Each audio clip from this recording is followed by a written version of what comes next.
Welcome to Accotink Unitarian Universalist Church live stream worship service. I am Brenna Clanton, and my pronouns are her, she and hers. Sorry. Accotink UU Church is a welcoming and inclusive community that seeks to create a more just and compassionate world through our actions to bring about justice and by honoring the web of nature of which we are a part. All are welcome here in this justice-seeking, earth-healing community of faith. You are welcome no matter whom you love, no matter your identity or heritage, no matter your beliefs or background, no matter your means or abilities. You are welcome here in this religious community. We also welcome the ancestors and descendants. We welcome the people who made each of us, the biological ancestors, spiritual ancestors, teachers, and guides. We welcome those who imagined and made our congregation possible. We welcome the ancestral people of this land and recall that our church, like Oliveburg, rests on the unceded territory of the Manahoac tribe of the Great Sioux Nation. We seek healing with the people of this land, whose bodies and spirits live on in their descendants, many whom are members of the Monacan Indian tribe, the Patawomic Indian tribe of Virginia, and the Piscataway Indian Nation. We honor the ancestors as we move toward healing so that all the descendants together shall one day know full justice. With this, let us welcome the longings and hopes of all the descendants that we might live for them today. I now invite Sheila Doles, our worship associate for today, to continue our welcome. All are welcome here. If you're new to Accotink and would like to talk more about this church, please be sure to reach out to me, our minister, Reverend William, or a member of the board.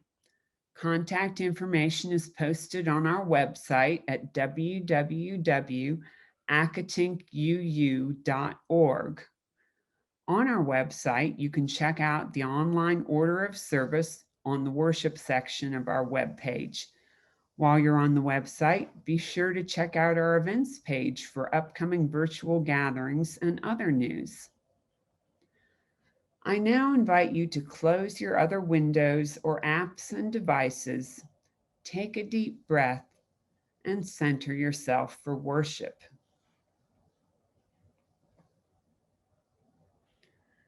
Our chalice reminds us that the fire within ourselves is the same fire that illuminates the universe.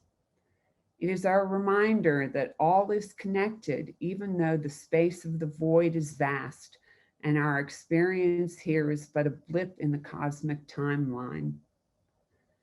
This flame is our promise that in our smallness and our short time on this earth, that we live intently and deeply with love for one another, with honesty and integrity, to be guided by rational thought and critical thinking, and with a sense of shared responsibility. For, as the late astronomer Carl Sagan reminded us, this pale blue dot is the only home we've ever known. Welcome to our worship service today. I'm going to use some words adapted from Sherry Woodbury, called a welcome. For those who come in friendship, for those who long for genuine community, may you be graciously received here as your authentic self. Welcome, who come in curiosity, full of questions or simply open. May you embrace wonder and encounter new delights. Our prayer today is a prayer of new beginning by Laurie Stewart. In the spirit of community and a sense of purpose in our ministry, Let us commence the discovery of our strengths, our concerns, our grief, and our joy. Let this journey be one of love, authenticity, and reverence. Let us shape our lives, our work, and our days as an expression of that joy, that love, and our commitment to service and to each other. How shall we begin to live out our free faith? Nurture this precious life. When we do, we are beacons of freedom, creating a safe place to rest, explore, and innovate. Nurture this precious light.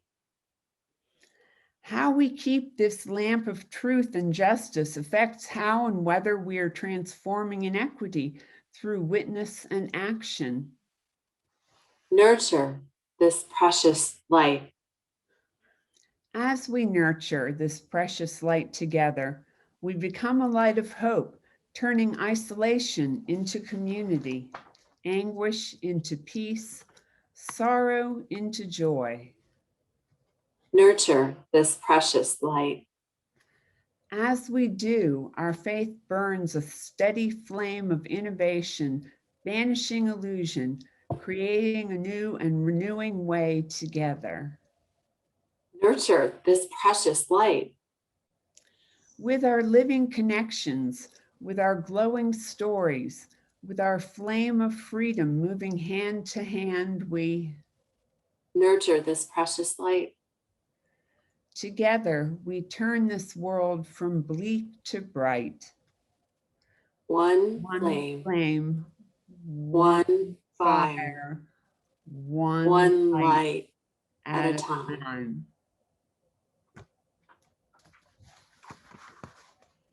I love a good campfire. And in fact, I actually wrote much of this while sitting near a fire pit. As a child at Sleepaway Camp, I received the Quarter Match Award for starting a fire with only part of a match. And these days, my fire making skills aren't as fine-tuned. Sometimes I hit a 2 or 3 match fire, depending on how impatient I am with making sure there's enough kindling and ample room for air to get in. When the fire does finally take and has had a chance to come into its own, it has a magical quality for me. The embers radiate, and I love to watch the redness almost pulse across the fire.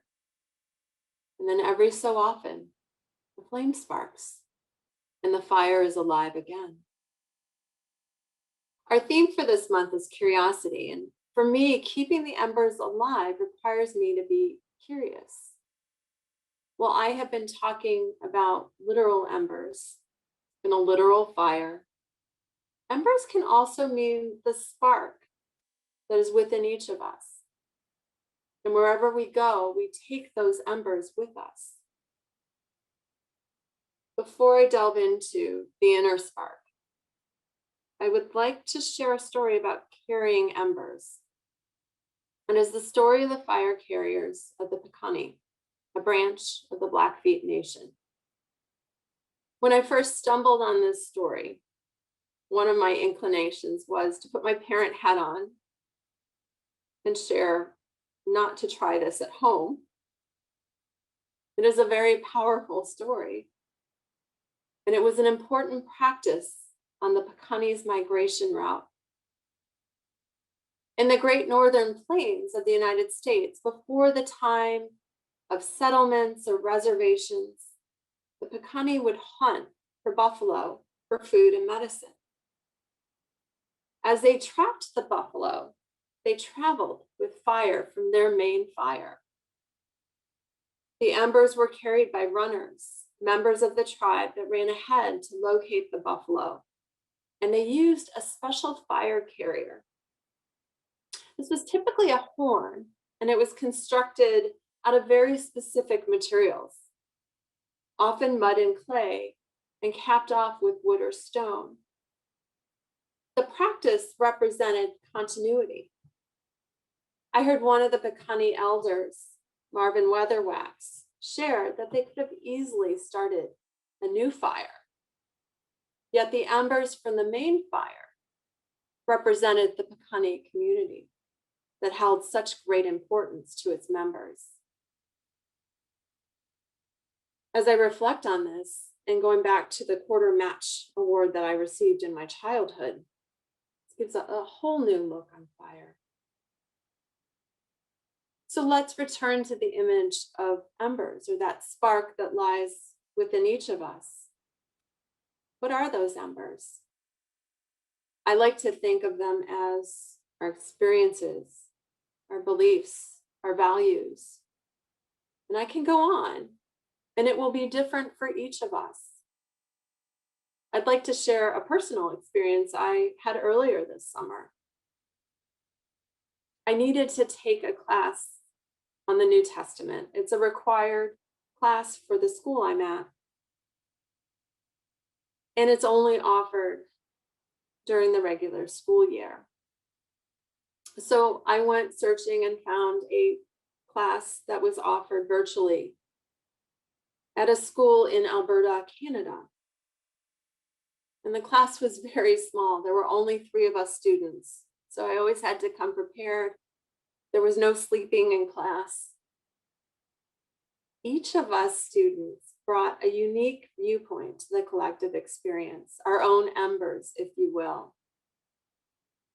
One of my classmates was completely blind, and she brought with her a rich insight of passages that referenced one's inability to see.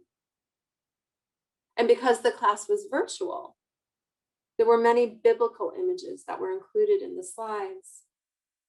The professor was very thoughtful to describe these images and maps in detail so that all of us could learn from them. The other classmate identified herself as Filipino Canadian. We had many discussions about the idea of insider and outsider as it was addressed in the ancient Mediterranean times of the New Testament. It really allowed for the text to become alive and relevant to us during class. And for me, well, I was curious. What was I bringing with me to the class? And how would I integrate what I learned into future experiences? Many of us in the Unitarian Universalist faith have had experiences growing up in another denomination.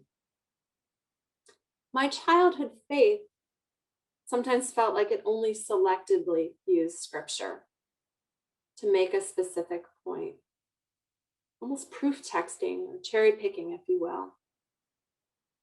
As a child attending Sunday school, I have recollections of skipping over certain passages or entire books of the New Testament. And those are some of the embers I brought with me to my class experience. I was hoping to capture and make whole this document from my childhood. I think it is important that we tend to our embers, addressing them as needed, shining a light on them, caring for them. Looking back at the story of the Accotink fire carrier, one thing that struck me was that the runners would often take several horns to tend to the embers. They knew when the embers from one horn were about to die out, and they would switch to another fire carrier, another horn as needed. It is important that we also tend to the sparks that lie within us, taking care to give them time and attention as needed. It's also important that we recognize that there are times when we need rest and renewal, and that we attend to that as well. Embers are not only the spark inside us, but make up the fire that we gather around. Remember that the Accotink embers were from the main fire. Fire beckons us to gather in community. The words from the offertory music say it so beautifully. We shall be known by the company we keep, by the ones who circle round and tend this fire. As we tend this fire, we care for each other in community.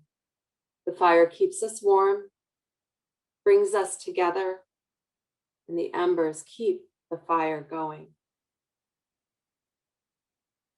We often share stories as we gather around the fire. And those stories continue to provide us with embers that burn within us. Richard Wagamis was an Ojibwe author and journalist from the Wabasasimong Independent Nations in Northwest Ontario. In his book entitled Embers, he writes that embers are heart songs and spirit songs, and shared with you, they become honor songs for the ritual ways that spawned them. Think about the honor songs that we have. They number many, and they are inspired by the chalice we light at the beginning of the service, the community blessing that we close service with, and the important work that our community continues to engage in. In today's reading, Naomi King reminds us that we must nurture this precious light. When King talks about the light of freedom moving from hand to hand, I can see all of us gathered together in the sanctuary during a candlelight service, passing the light from one candle to the next until the room is aglow with candlelight. Today, we have the honor of welcoming a new minister to the congregation. As we welcome Reverend William to the Accotink community, we continue to tend to the embers that sustain us. The fire continues to radiate, and with new breath, perhaps a little kindling, the flames jump up and the fire becomes alive. And it was always there. The fire never leaves us. It is within us, among us, and it continues to expand. One flame, one fire, one light at a time. May it be so. Amen. Though we will extinguish our chalice flame, we carry within us what we kindle, the light of inspiration, warmth of compassion, the fire of commitment. May we bring these gifts into our lives and share them radiantly out in the world. I invite you now to join me in our community blessing with these words of David Bumbaugh. This church is dedicated to the proposition that behind all our differences and beneath all our diversity, there is a unity that makes us one and binds us forever together in spite of time, death, and the space between the stars. We pause now in silent witness to that unity. So let us take care to tend to the embers, those are that are inside of us and those that connect us in community.